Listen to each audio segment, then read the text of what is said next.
आई बहुत खुशी की बात बा कि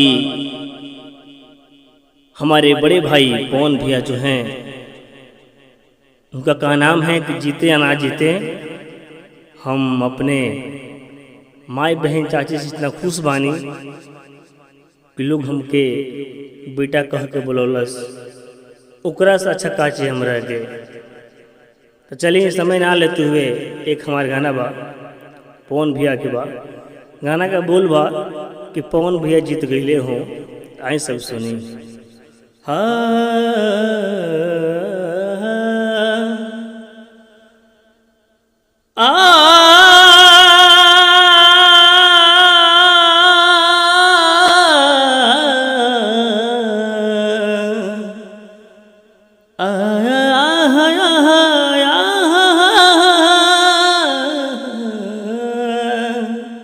कहे के बा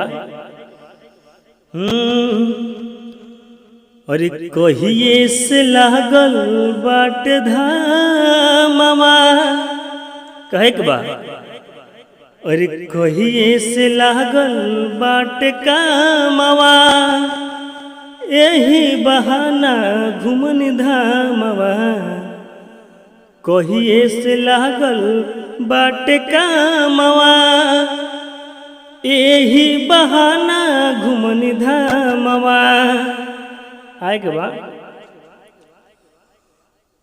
और घुमन सब धामवा हम हो, और घुमन सब धामवा, और घुमन सब धामवा।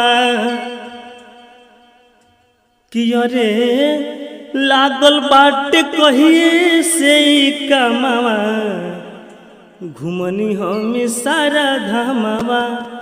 अरे लागल बाट कहिए से कमावा, घुमनी सारा हम धामवा। देखी आए कबा कि हाँ गल घुमले पवन भैया, सब कोई कहे हवे गवैया। और आज से सारा कमवा बीते गईले हो, और आज से सारा कमवा और बीत गईले हो। कि हमारे देखो भैया पवन हमार भैया, और संसद से जीत गईले हो।